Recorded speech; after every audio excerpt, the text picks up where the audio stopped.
Hey, everybody, and welcome to another episode of Queer Creatives on Rise. I am Marie Dementh. My pronouns are she, her, and I am so excited to bring to you this week, all the way from the beautiful shores of Miami. Please welcome to the virtual stage, Bad Papi. Hi. Like, Hello, hello, hello, hello, hello. How's it going, my friend? pretty good, pretty good. Um, Thank you. Thank you so much for joining me this evening. I'm super excited to have you on the show. I'm excited to be here. It's going to be great. I'm looking forward to talking to you about your art. I'm very excited to talk about Rise Market because as of today, officially, they are relaunched on risemarket.com. Did you get to see that earlier today? Not yet, but I know it's out. And right after this, I'm actually going to go straight to Oh, I it. can't wait. I got paid. I got a little bit of dollars left over. I am ready to shop some other artists, check out some local vendor pop-up market peeps. For sure. So cheers to Rise Market and congrats on the launch of a new website. Cheers with my invisible drink. Oh, that was a very good pantomime. Thank you for that. I loved that. Before we get started, can you share your pronouns with me, please? Yeah, so I welcome all pronouns interchangeably, which means that I like using all the pronouns available for me. Oh, awesome. Cool. Thank you. Yeah. We were talking earlier about how much we both love to try and use every single pronoun in a sentence with our, in your case, gender fluid selves, and in my case, gender fluid friends. And I can't wait to try and write up about this show later and be like, all right, here I go. I'm going to use every single pronoun available. Go, Ooh. go, go. Yeah, no, 100%. But like I said, I love confusing cis people because like every time they see like all those pronouns, it's just like hilarious. Like their face is just like, So what crazy. They're like, what? it's my hobby. It's my hobby to confuse them. I love that. I think it's a very admirable hobby. I mean, it should be queer America's favorite pastime, honestly. Honestly, it's not very hard to confuse them. Like, It's really not 100%. Well, we are here obviously to not only talk about Rise Market, but to talk about your art as well. I'm very excited to get into the nitty gritty about what it is that you do, how you create, and the ways in which you express yourself. So, could you talk a little bit about your art, how you got into it, and maybe the other ways that people don't know that you express yourself creatively? I would love to hear all about it. yeah, for sure. So I'm a drag performer in Miami. I'm Miami's baddest poppy. That's right. So I got into it actually November of 2019. I had exited out of an abusive relationship that I was in. Wow. That yeah, it was pretty traumatic for me Mhm. because that partner that I had completely invalidated my gender, like identity. Wow. Absolutely. And then once I got out of it, like I survived it. Thank God. Like I literally thank God every day for that. But Yeah, absolutely. like I was looking at drag videos and stuff like that, and I was Mhm. just like like I've always kind of like wanted to do this, and like I feel like it's going to be a good way to kind of like experiment and see what my gender identity is about. So I did it in November, Mhm. and ever since then, like I've just been in this like euphoria of like like art expression and gender expression and whatnot. It's actually kind of funny because back in the day, like obviously like when I was like starting the Bad Papi stuff, like I Right. was trying to figure out like, who am I gonna be? Like what's my persona? Like what am I gonna do? Like what's the character? And I swear to God, all my ideas come in like when I'm like half asleep, like in my dreams. I swear, like I'm literally like half asleep in my bed. I'm like, like dozing off, and I'm just like, all of a sudden I like shoot up. I'm like, Bad Papi. Like I literally just like, shoot up on my bed, and I'm just like, that's it. That's my name, Bad Papi. Like I'm gonna be Bad Papi.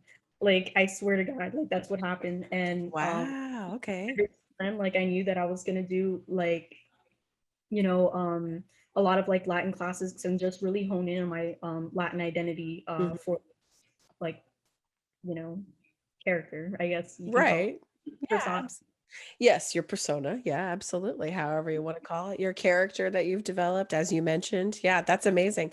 Do you keep like a journal next to your bed for when those moments happen? Or like do you just use your phone? Or like how do you like document that? Because I feel like I can, I would love to be able to do stuff like that. But yeah, I feel like I would forget really quick with if I didn't write it down somehow. I mean, honestly, like I just do it on my phone because like usually before drag, I am a musician. Like I also create Oh, okay. and whatnot. So I actually like had a band called Grey Whites. I still do, but like, we're kind of like a little bit on hiatus because my Uh, band moved to Seattle. So oh, kind of complicated. wow. So every time like I would make a song, Hmm. I like, and then I'm half asleep. Like I wake up and I'm like, oh my god, this song. I grab my phone and then like I like whisper it to my phone like in the recording. But the thing Uh-huh. is, like since I'm half asleep, like it doesn't sound like the song does in my head. So it sounds like Oh my gosh. like literally like whispering and stuff like that. And I've literally I've looked back in my recordings and I've heard like and stuff like that. And I'm just like, what And the you're fuck? like, I all right, even now let me put a beat behind it and let me see what that sounds like. it's actually really funny. Like I've joked with like my friends before, like I'm gonna make an album with just like all these recordings and people are gonna see like how different they sound like when like the first time that like I guess like I made it up in my head and Right. like, did it to like how it sounds now. Mhm. So I just find it so funny. Like God literally like blessed me with the gift of song and creativity, but for some reason it just comes in my dreams. So Yeah. Hey, I mean, that's a beautiful place to live it at first, you know what I mean? To get to like visually watch it happen and before you try to output it. I think you should take those what do we call those? Like origin tracks, your inspiration tracks and turn them into TikTok audios. Put a little beat under them. Make 100%. a But little they're video. hilarious. Like they're so freaking funny. Like Mhm. it literally sounds like someone like half asleep just like I love blurting that. like random ass words into song. Like Hey, that is literally the perfect beginnings of a great viral TikTok. So put a little 100%. pin on that and let me know when you get that taken care of. I would love to see that. It's So you said you're a musician. Say yeah. more about that. What instruments do you play? Are you like making your own beats? Like tell me more about that. Yeah, for sure. So I play guitar, piano, and I also sing. But one of like the most Casual. yeah. I actually started like guitar like when I was really young, but like I never had classes. Like I only Mhm. started classes in high school, so I literally self-taught myself until I had like classes in high school. And Mhm. same with the piano as well. Like I actually only took one class for piano, so I literally just self-taught myself. Obviously, Mhm. I'm not like a huge expert or anything, but it's enough to get me by to create the songs. So I started writing songs when I was in fifth grade. I would Mhm. say like I was very young, and the reason why is because it was my way of coping with a lot of things that were going on in my life. Right. Abuse unfortunately isn't Right. very As yeah. It's kind of been like a lifelong thing, and mhm. as a survivor, I you know turned my pain, turned my sorrow, my depression, all that I was experiencing into beautiful art, and that's something that I cherish every day. That's just the way that Absolutely. I look at it. That it was literally my therapy. Like I never had a therapist until like college, so that was literally me consoling myself Mhm. like all those years. Yeah. Absolutely. I think art is one of the purest forms of how humans heal, grow, process grief, process, pain, love, all kinds of emotions. And I think when you have that ability to write it out, I also, a long time ago, also used to be in a band. And no shame, sorry, not sorry, have like a whole EP that's just nothing but songs, but about my ex boyfriend, but Oh that is yeah. a really good EP that I am very proud of. So and I And I don't know if you've practiced this as well, but sometimes I like to go back and like listen to some of those pieces and I think about the words that I wrote and like what I was going through. And it's kind of a reminder of like how far I've come, whether it be like emotionally or personally or however you want to look at your life in that way. And it makes you grateful to be here in the now. Do you find any kind of solace like that for yourself in your own music? 100%, 100%. I'm always constantly looking back into like, I guess like the time capsule of my songs, you know, Yeah, and that's kind of exactly. funny.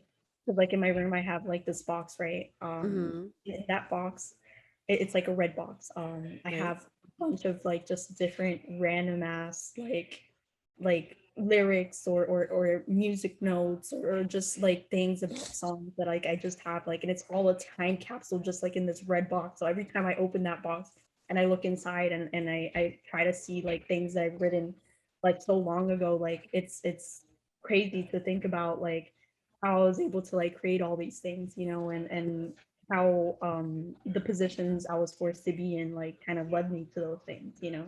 Yeah, absolutely. And it kind of just, I don't know, keeps you motivated to keep growing, both like personally and creatively, you know? So you started drag in 2019.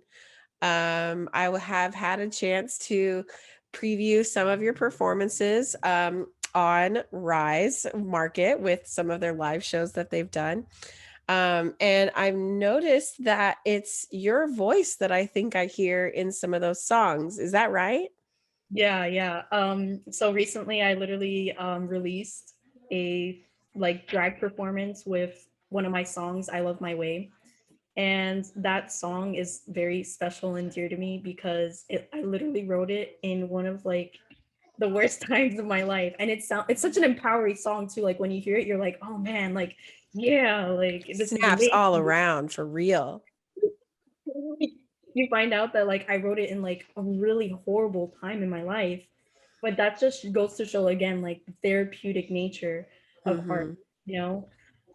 That I was able to write such an empowering like beautiful song about like embracing one's own sexuality and not like letting, you know, society's expectations, your partner's expectations, anyone Yeah. else's expectations, you like ruin that, Mhm. um, like from like, you know, pain and suffering and whatnot. I think that's such a beautiful thing, you know.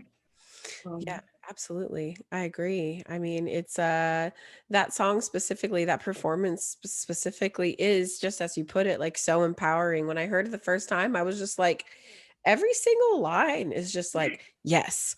Yes. Yes. I agree. 100%.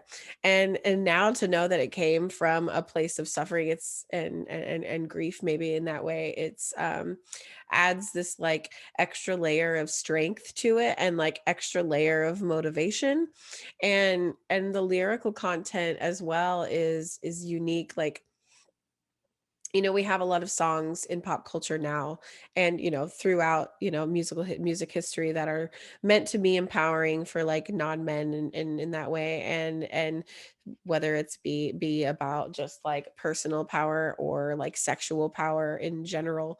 But and all of those things are great to have, but like to have it come from like a queer experience as well gives it just that like extra touch of strength that I think really drives the message home and really just like, I don't know, it really does it for me. It's just not something that we get as much in popular media, and I'm very grateful to have found it because I love that performance. Absolutely.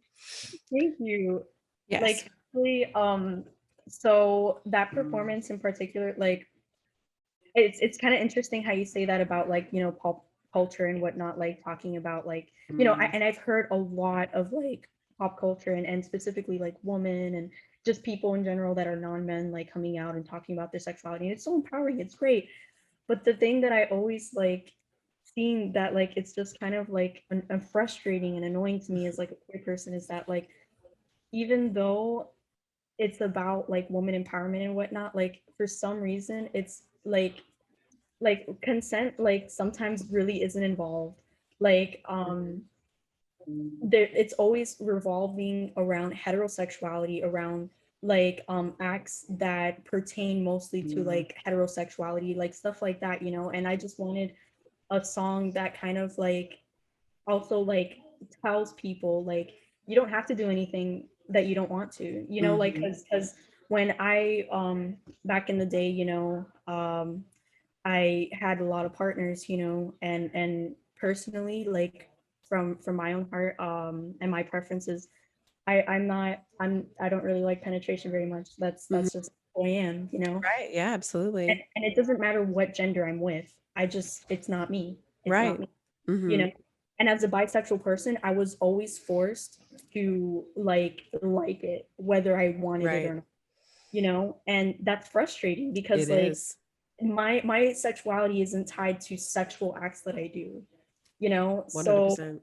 I wanted to, I guess, write about that and write about how, you don't have to have penetration to have sex. You don't have to like listen to your partner saying that your body's wrong, that your body's ugly, that this and that, like to enjoy sex. Like because I'm a trans individual as well. Like Mhm. my body is beautiful just the way that it is, like and like the way that I have sex, the way that I present my body when I have sex, like it's valid and it's okay, That's something that like I don't really get to hear a lot like in Mhm. mainstream media, because there aren't a lot of trans voices out there and there are not a lot of queer voices either. So, you know. Yeah, sometimes when you have a problem present itself, sometimes the best person to solve it is you, or to offer up a solution is yourself. Yeah. Yeah, and I am so glad that you mentioned that. You know, we've talked about it before. We've had a sex coach on our show in the past.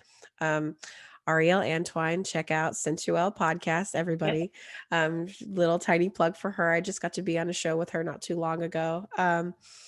And when she and I have talked about, we've also talked about like different forms of sex and like how one experiences it. I am someone who is recovering or recovered from vaginismus, which, is like an issue that deals with like vaginal penetration issues. So yeah, I had to learn pretty quickly how to experience sex and that kind of intimacy without penetration in that way. And I thought I was alone in that for a really long time, but through research and community like outreach, I guess, in finding my community in that way, I felt more empowered and honestly more like sexually experienced, because it's like Honestly. fucking try me. I one might think one way. Let me tell you. Let me count the ways that we can have a good time. No, 100%, a hundred Just gotta percent. Like say. it's actually really true. Like I found myself, because like, before I did have like intercourse, whatever, I found myself having more like satisfying exploratory sex, like when I kind of like, stopped like doing what other people expected me to do, than when I was doing what other people expected me to do, Who and that, knew? yeah, Who knew? Who exactly. could say? Who could know?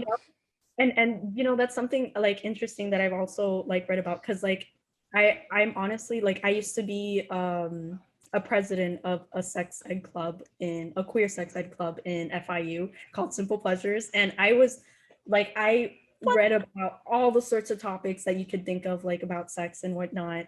And yeah, so like I've actually like read up about a lot of stories specifically about intersex bodies, like for example, Awesome. people that like identify as women, for example, like Mhm. they don't have a vagina, Right. and you know they say they just have a clitoris but they don't have a vagina, and they say Mhm. like, oh, like if only like a man could like penetrate me, then I'd feel like a real woman, then I would actually have sex and stuff like that.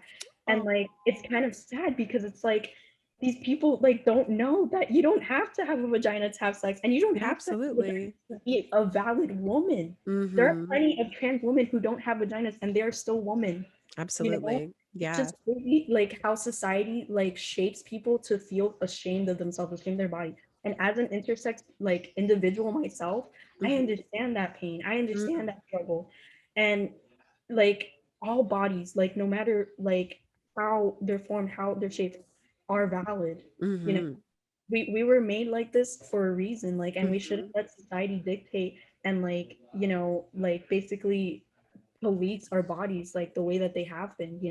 and it's really tied to like all this like sex, gender, Hmm. sexuality, everything is tied to the patriarchy, white supremacy, like just basically like everything that dominates society right now, you know. Yeah, Until absolutely. we start like decolonizing our mind, until we start like breaking down those barriers, we're Yes. not going to be able to like get past Hmm. this oppression that we face within our lives, within our sex, within our gender and sexuality, you know. Mhm. And what better time, I mean, granted, we have these conversations. Also, thank you for sharing your story. I think that was a really great response for that. Um, I think, it is a really great time to address a lot of those topics and to really get into the nitty gritty and behind that and counteract that with, some more presence and some more representation and more valid affirmations from our community that says, yes, intersex people are valid. I feel, and what better time to talk about it than Pride Month, since, Yes, right, we are in exactly. the throes of it all. Um, Yeah, and as you have perfectly, yes, as I was gonna say, as you perfectly used for your background, you've got the new, um, what is the name of this flag? We have the Philly flag from last year, which features the yeah, QTPOC flag intertwined with the rainbow flag. And that's called the Philly flag. So what is yeah. do we have a name? Do you remember I'm the not quite name sure for what this it flag? is. This is the part where I Google it. This is also a really great time to remind everybody that may just be joining us on Twitch. You are watching Queer Creatives on Rise on What the Yeah, Femme podcast with Bad Papi all the way from Miami. We're having a great time talking about pride, Rise Market, intersex rights, people who are making our great community the beautiful place that it is today. And now I am Googling pride flag name. I really don't know. I know that like the last flag was like without the intersex flag included was called the progress flag. But this one I don't know. It's just so new. Like I literally came out like I think like a week or two ago, and when I saw that, I was like, yes, yes, like this is amazing. Like this is like me, you Yes, know? it is beautiful. Okay, so Valentino Yeah, Vecchietti. I'm very sorry, and I apologize. I have not said many Italian words in a very long time. But yes, Valentino Vecchietti designed the new Rainbow Pride flag, including the intersex flag, the updates from the Philly Pride flag. Cool deal. yeah, Um, yeah, so that is super exciting to see, and to see others like lovingly embrace the flag as well. You must be so excited to have this new addition this year. yeah. No, I am totally excited. Like it's actually funny because like I was telling my partner that like all the flags that you see here, like I'm a part of, you know, like for Mhm. example, like the Philly flag, I do identify as a BIPOC person, so that represents me. I represent also like I'm part of the trans community as a gender fluid Individual, individual, yeah. and here is my intersex identity. So I just have like everything in here. I'm just like, wow, this is like encompassing me. Like, Do we see like a costume, like a number in our future for Bad Poppy featuring all these colors? I mean, it is the literal visual embodiment of you. you never know. You never know with me. I would love I'm that. That would I be definitely will be considering. Well, I cannot wait to see that. Everybody send some we can drop your Venmo right now in the comments. Venmo, what is it like? Add Bad Poppy. Somebody send some dollars Yeah, over that way. Okay, Venmo, add Bad Poppy to send some tips. Let's get this costume started for you. Let's do it. yes, for Uh, sure. so, let's talk about like what your future plans are, with performing and whatnot. The world is kind of starting to open back up again.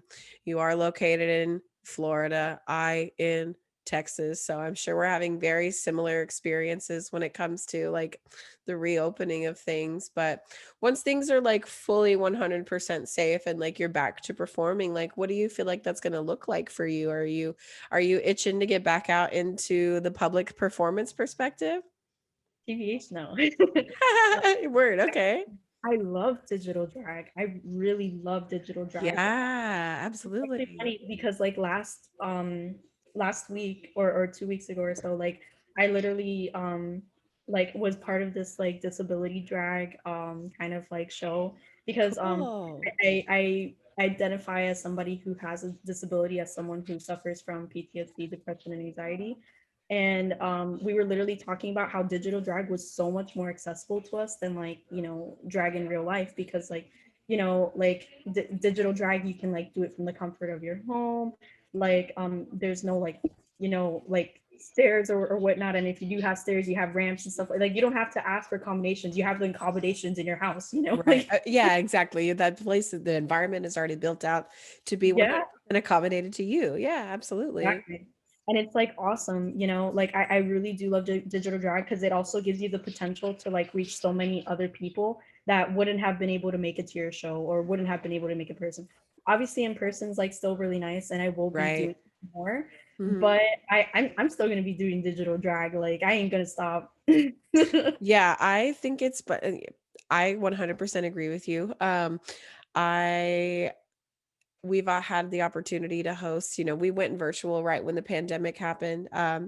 I have seen so many people, so many great performances, so much great work that I don't think I would have ever known about had it not been brought to the digital forefront, like had these spaces not been created as in response to the pandemic. So while it was a really terrible, awful time and a lot of people lost work, the ways in which we tried to recreate our spaces in the digital perspective and like overcame the obstacles in that way just like speaks to the resiliency of artists, but also opens up that conversation of how can we continue to make our performances that are in person more accessible to everyone?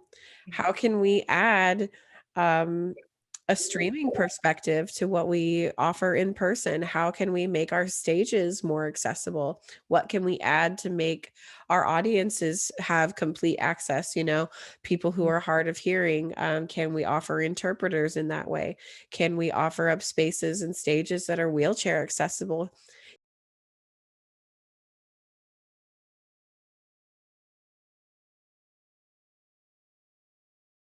And since you're so far away, it's the only way that I can keep up with you. So you're going to have to keep doing digital drag just for me. So Just for you, like nobody else but you. no one else but me. But For that's sure. just me being selfish. That's just me being selfish. Okay. Um, Just at one point or another. so speaking of being selfish, well, okay, that's not necessarily a great segue for them because they are not selfish people. I'm selfish because I love to talk about these people so much. I want to talk a little bit about Rise Market. How did you come across this community? How did you get involved with Rise Market? Rise Market, like honestly, it kind of just happened. Like I remember they just like messaged me one time. And they're like, "Oh hey, like, do you want to be part of performance?" I'm like, "Yeah, sure, let's do it." You know. And then I really started like seeing like what they were doing like online, you know, supporting like their businesses and whatnot. And actually like I own my own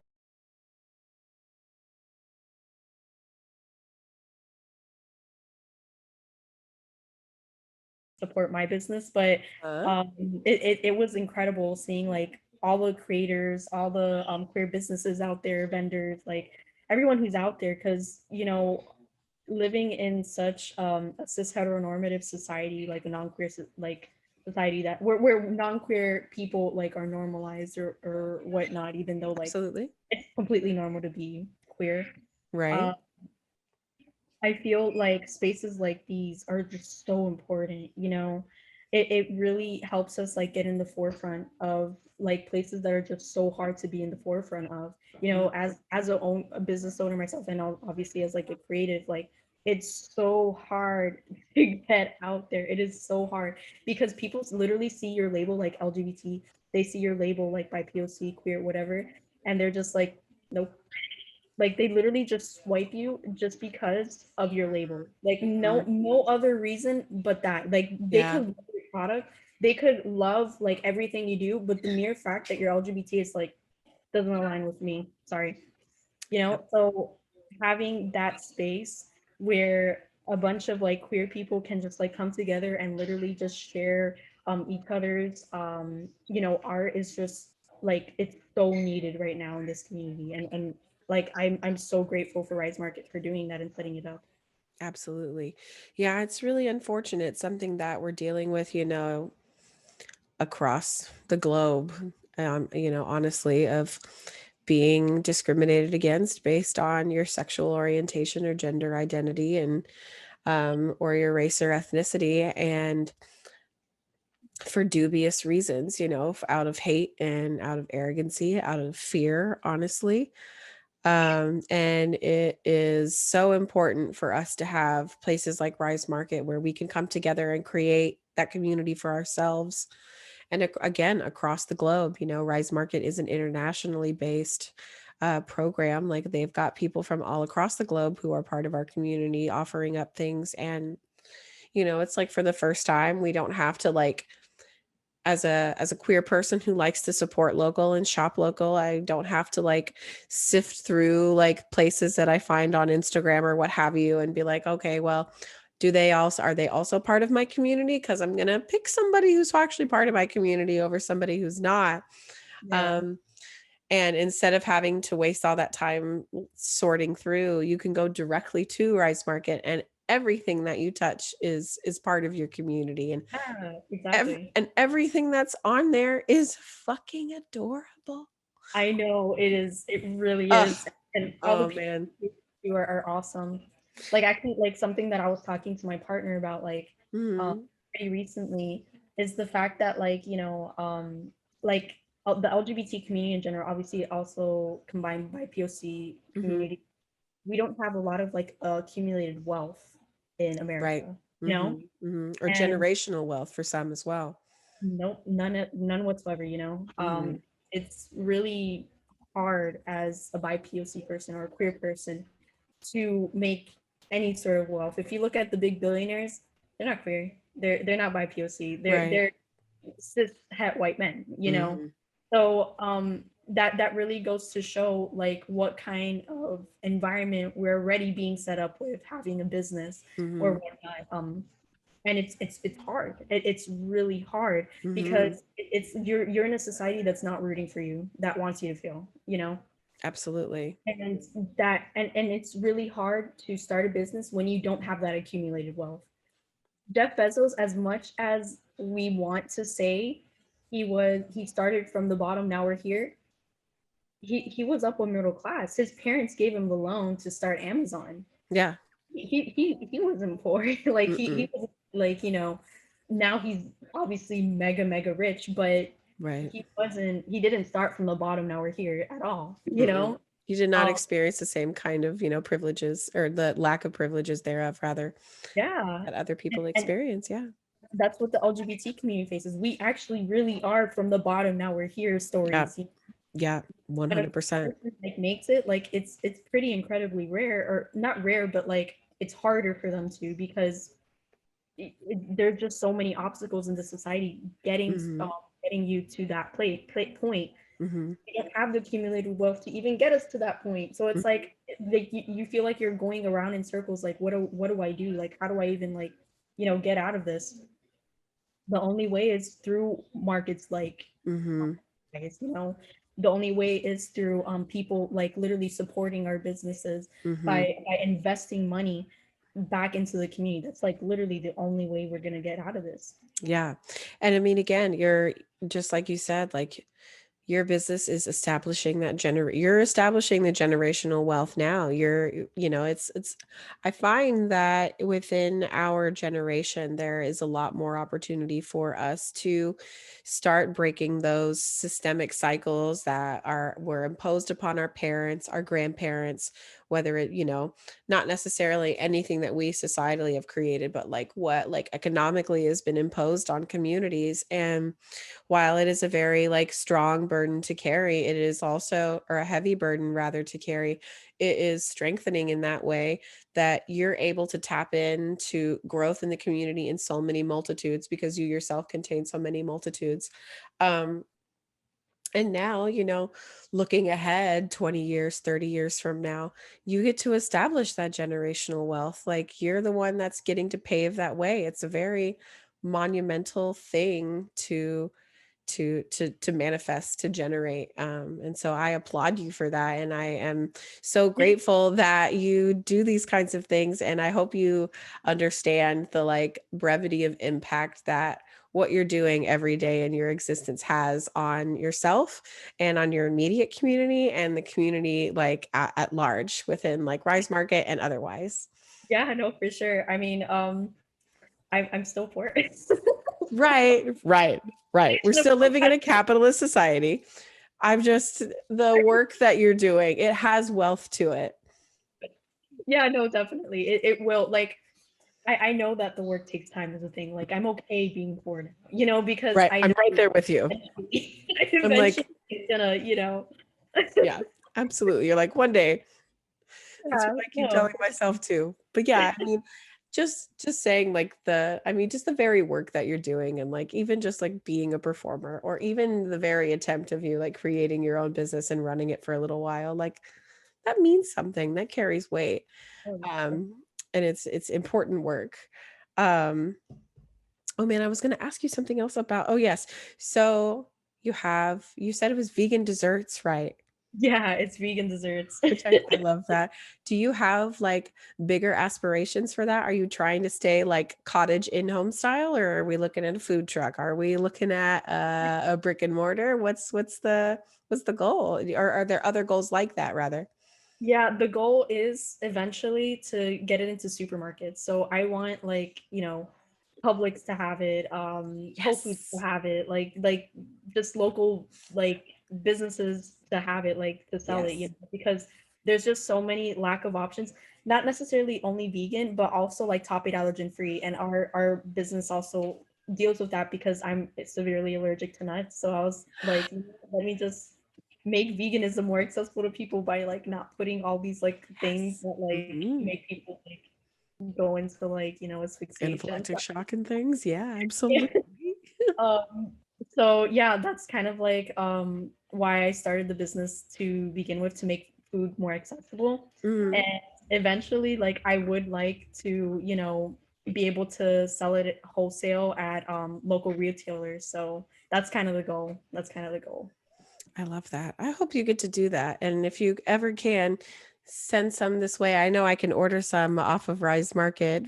We've got some really great local vegan markets out here who would love to have some of your work, Oh my gosh, honestly. that'd be amazing. We actually do ship. We have an Etsy page. I So am gonna hook you up. I am gonna hook you up with this local brand called Mashed Up Market, and they are it's a complete vegan store. oh And my they gosh. have like a couple of pop-up shops set up out here too. So we need some vegan desserts. There's actually a local food truck called Layla's that they just released their own line of frozen black bean vegan patties. Oh my gosh, I love Yes. those. Oh Yeah, they're so good. Okay, so maybe we can do a little trade. I will send you some patties if you will send me some desserts. yes, 100%. 100%. I would love to do that. That would be so fun. So, anything coming up for you as far as like, it's Pride Month. I'm sure everybody's got all kinds of virtual shows and things going on. Are you booked at all for Pride this month, digitally or otherwise? Yes, so I actually do have one performance coming up, and it's actually for a market that I am doing with my nonprofit Reflect. So You have a what do you not do? Hold on, hold on, hold on, hold on. Great that you have a performance. I need to know about this nonprofit. What nonprofit do you just casually have? yeah, I just casually have a nonprofit. Yeah, so it actually started 2 years ago. Technically, like we officially became a nonprofit this year, but Oh, technically it just congratulations. started 2 years. Thank you so much. You're welcome. And basically, what this nonprofit does is support queer survivors. So at first, we kind of wanted to like make it like art events basically that Mhm. raise money for queer survivors. But then later on, we started thinking and evolving, and the idea basically became to support queer survivors through unrestricted grants. So now, each time that we have these events, that money is being raised basically to fund queer survivors Mm. whatever needs they need. So what happens with queer survivors is that and I'm a queer survivor as well, so I've literally been through this. Mhm. There are grants out there for survivors, but the thing is, you need proof of the crime. You Mhm. need to have all these descriptions. You Right. need to have like you need to be documented. Like there's just so many different things that you need, and even if you do those things, it's still not a guarantee that you get that grant, because of course they discriminate. Even though they say they don't, they still do discriminate, based on your sexuality, based on your Mhm. like race, religion, stuff like that. It is very hard, very, very hard to get a grant out of them. And Mhm. what happens to that leftover money is that it goes in back into the prison systems Yep. to fund our beautiful criminal justice system, which is failing like incredibly. Yes. Survivors don't have justice right now, not Mhm. in the criminal court system, not in healthcare, not in financial situations. Like it's Mhm. just it's crazy. It's pretty crazy out there. So in order to help them, with these burden, like financial burdens, from healthcare, from literally like mental health, from like there's just so many things. Like there's the cost of sexual assault, like according to Rain, is actually 100,000, a hundred A thousand. case. Like yeah, Yep. a case, and the government barely pays anything of that, Mhm. barely. So all of that is later rested upon the survivor. Right. That's why people That's don't report their cases. That's why people don't go to the police whenever they experience these things. They just simply endure because exactly, everything that you just mentioned. Yeah. So exactly. so your organization, they come in and they provide the funding or and you provide support in that way? Yes, we do. We're actually gonna start. Hopefully, I'm crossing my fingers. Crossing Our with you? Yeah, our first distribution of grants this August to any queer survivor who applies. We Wow. are giving preference, obviously, to trans BIPOC individuals, Of as course. they're most infected by this horrible statistic. Mhm. But anybody is welcome to apply, but we will be obviously giving priority to trans BIPOC individuals. And is that just based in are those just individuals that are based in Florida, or can people from outside of the state Yeah, right apply? now it's unfortunately just Florida, but our Okay. goal actually is to expand throughout the entire United States. Wow. So like right now we're really, really small. I'm telling you, like we only have Oh, like the yeah. Year smallest 3? I program. mean, yeah, that's baby steps. Baby, baby, baby steps. Yeah. But eventually, yes, we do want to expand throughout the entire United States, and we want to fund queer survivors all over the nation. Okay. So in order to do that, we have to do events to raise money. We have been applying for grants too, but our next upcoming event is one that will help us reach our goals for the summer. It's a queer market. So we've literally, again, like back to the Rise Yes. market thing. Rise Market coming in clutch, providing a space and a platform for you to elevate your work. Yes. Exactly. Like basically we did the Rise market kind of like strategy, but like with local businesses here in Miami. And Nice. we basically have a lot of BIPOC queer businesses coming and selling their products, and it's gonna be like awesome. We're also gonna have a drag show with the one and only Bad Papi performing. The um one and only. yes, the Yoko Oso, Mixed Mango, and Queen Serenity. So you don't want to miss it. What a You know, lineup. And this is a digital performance? unfortunately not. Oh, It's a person that's okay too. bad, but you know, it's for a good cause. Everything's for a good cause. Tickets are $10. And every single like part of that, 100%. like Mhm. all proceeds are gonna go directly to that survivors grant. Our goal is like $1,000 so that we can at least get 10 grants of $100. Uh-huh. The more the merrier, the more the better, because we really like Absolutely. I really need this. We need this push. Can people donate? Is there anywhere that we can direct people to donate and maybe they can help support that effort? Where can we send folks? Yes, definitely. You can definitely donate, and actually if you donate, you will be entered automatically into a raffle to win a bunch of like prizes. So we have candles, we have gift cards to restaurant, we have like stickers, t-shirts, stuff like that. So if for every $5 you donate to Bad Papi's Venmos, which is at Bad Papi Miami, Okay. or which is the dollar sign Bad Papi Miami, you get one ticket. So Well, there you go. That's a ticket. That's a 2 for 1 right there. I like me a 2 for 1 deal. And again, like all proceeds of the raffle tickets will go as well to the Queer Survivor Grant. So everything for the Queer Survivor Grant. Hell yeah. That's amazing. Well, everybody please go check that out. You said your organization's called Reflections, right? It's the Reflect Re- Collective. the Reflect Collective. Yeah. The reason why we call it Reflect is because we're reflecting what the community needs, and also because reflections usually have rainbows in it. Oh my Queer. god. That's so perfect. And you guys like have do you have a website? So yeah, plug all of the like how can we find that organization and like how can people get tickets and donate and whatnot? Yeah, no, for sure. So our Instagram is reflectco and then underscore. Hmm. And it's you can get tickets like literally in our bio. If you Okay. follow us, you'll see a bunch of vendors that are going. And also, like, if you click in the link in our bio, you can literally directly just buy the tickets through Eventbrite. But you can also, like, pay in person, but Right. um There is always that too. I mean Absolutely. Well, who's to say that we won't get to have maybe a partnered digital fundraiser someday? Get a little money going. Wouldn't that be so fun? yes, that would be amazing I would actually. love to do that. Yeah, we would, we'll have to talk off screen, talk a little bit more about that. Um, well, thank you so much for joining me today. This has been such a wonderful conversation, getting to know more about you and all the work you do. There's so much that we didn't even know that you do. You're a very busy person. I really am like too busy for my own good, but it's fine. I enjoy what I do, and it's not work to me because I really do love it. Yeah, absolutely. So why don't you go ahead, tell everybody where can we find your stuff? How can we get involved with Bad Poppy? How can we support you? I know we plugged the Venmo, but go ahead and plug it again for us. Yeah, so you can follow me at Bad Papi Miami on Instagram. I also have a Facebook page with the same name, Bad Papi Miami. Hmm. Um, you can also, if you want, tip me at Venmo or Cash App. All my tips for today's episode will be going to the Reflect Grant. So if you do tip me, I will be just literally Sending sending it it up. right on over.